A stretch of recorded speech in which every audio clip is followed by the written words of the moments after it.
Before the story begins, if you enjoy chilling American horror audio stories, don't forget to subscribe to the channel so you don't miss new stories every night. And now listen.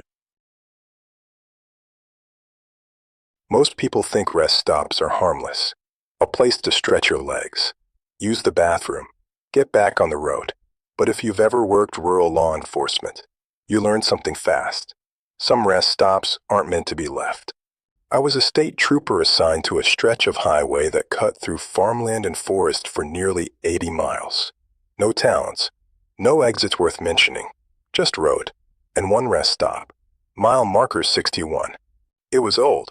Concrete building, yellowed lights, vending machines that rattled louder than they worked. Officially, it was still open. Unofficially, everyone avoided it after dark. The calls always came between midnight and 3 a.m. Never violent, never clear, just wrong. Suspicious person.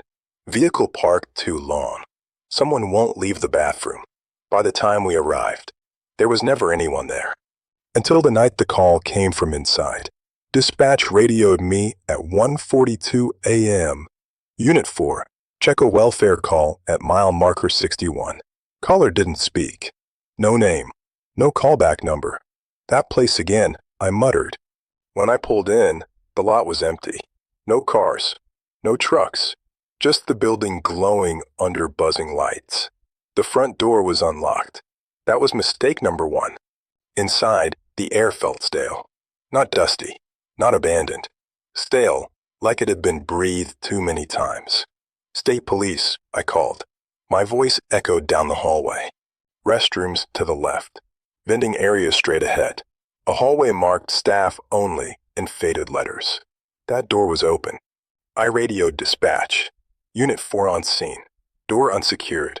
Investigating. Static answered. Then nothing. I stepped toward the staff hallway. That's when I heard it. Footsteps. Slow. Barely audible. Coming from the men's restroom. Sir. I called. Police. The footsteps stopped. Silence rushed in. I pushed the restroom door open. Empty. All stalls open. Lights on.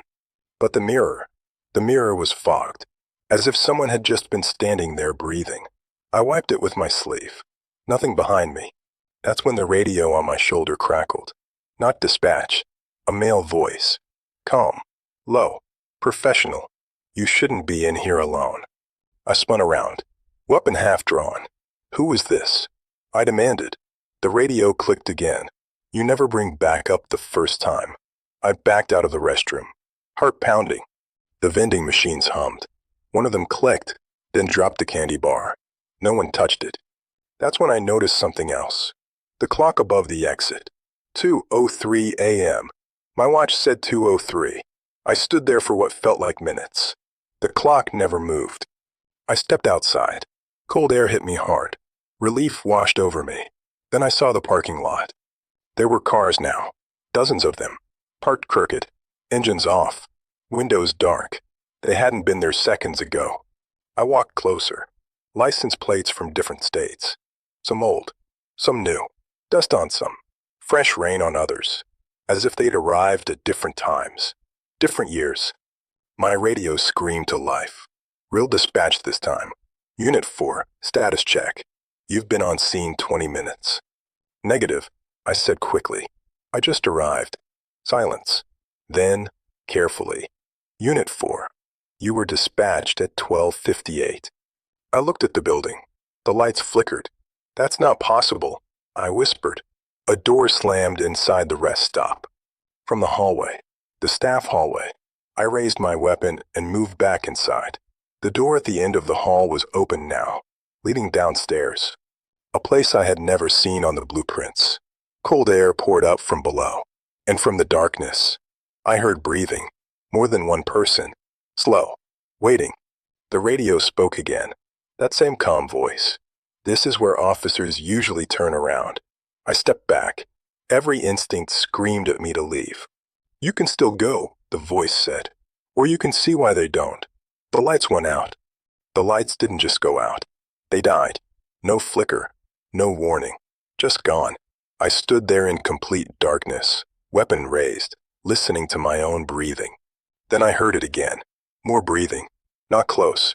Below me, the stairwell smelled damp, like concrete that had never dried. I clicked my flashlight on. The beam barely cut through the dark. Concrete steps. Old, uneven, and scratched. Long marks, like someone had dragged their boots, or something heavier, back up the stairs and failed. State police, I said again. My voice sounded smaller now. No answer, just breathing. I took one step down, then another. The radio crackled. That same calm voice. You know how many troopers came down those stairs? I froze. Who are you? I demanded. The voice didn't answer. Instead, the breathing changed. Closer, deeper. I backed up fast, hit the wall. My flashlight beam swept across the stairwell wall and stopped. Names, carved into the concrete. Not graffiti, not random. Badges, numbers, initials, dates. Some recent, some decades old. My stomach dropped. I bolted back toward the main hallway. The exit door was gone. Not locked. Gone. Just a blank concrete wall where it had been. The vending machines were silent now. Dark. Dead. Behind me. Footsteps. Heavy. Slow. Not trying to hide. I turned. A man stood near the restroom entrance. State trooper uniform. Older style. Campaign hat. His face was pale. Eyes sunken. His badge number matched one of the names on the wall. You shouldn't have answered the call, he said quietly. What happened here? I asked. My voice shook. He smiled. Not kindly. They stopped closing it. More figures stepped out of the shadows. Men, women, some in uniforms, some in civilian clothes. All pale, all tired.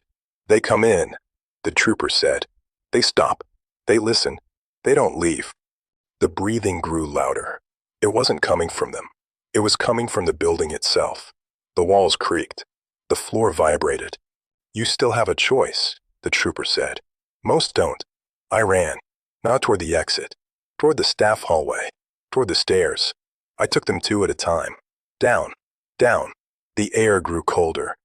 The flashlight flickered, and then I saw it. The lower level wasn't a room. It was a tunnel, stretching forward, lined with parked cars. Hundreds of them. Doors open. Keys still in ignitions.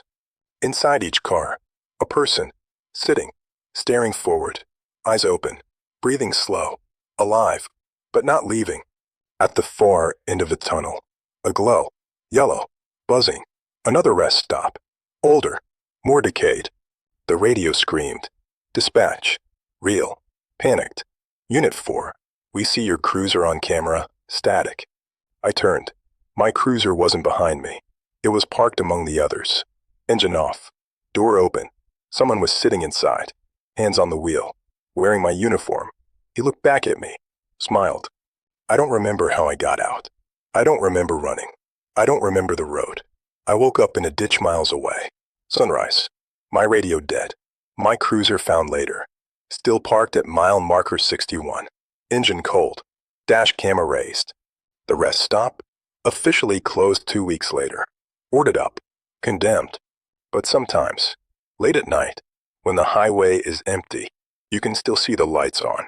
And if you slow down, if you listen, you can hear breathing, waiting. Tonight, I want to tell you about a stretch of highway most people drive through without thinking. They shouldn't. I've been a state trooper for almost 12 years. Long enough to know that highways aren't empty. They just hide things better. This happened on Route 17, a two-lane highway cutting straight through miles of forest. No towns, no lights, just trees on both sides. Thick, old, close enough that their branches almost touch above the road. The call came in just after 1:40 a.m. A driver reported someone standing on the shoulder, not waving, not flagging cars down, just standing there, watching traffic pass. Dispatch said the caller sounded shaken, wouldn't elaborate, just kept repeating the same phrase. He's too still. I was closest. I took the call. The moment I turned on to Route 17, my radio reception dropped. Static crept in. The forest swallowed the road. My headlights barely reached past the trees. They felt closer than before, leaning in. Mile marker 88, then 87. That's when I saw him. A figure on the right shoulder. Tall, thin, facing the road, not moving. I slowed the cruiser, rolled down the window. "Sir," I called out. "Are you okay?" He didn't respond, didn't even turn his head. I stepped out of the car. The forest was silent. No insects, no wind, nothing. I took a step closer. My flashlight beam landed on him. It wasn't a man. Not exactly. Too tall, arms hanging too low, head tilted slightly wrong. And his face, he wasn't looking at the road. He was looking into the trees.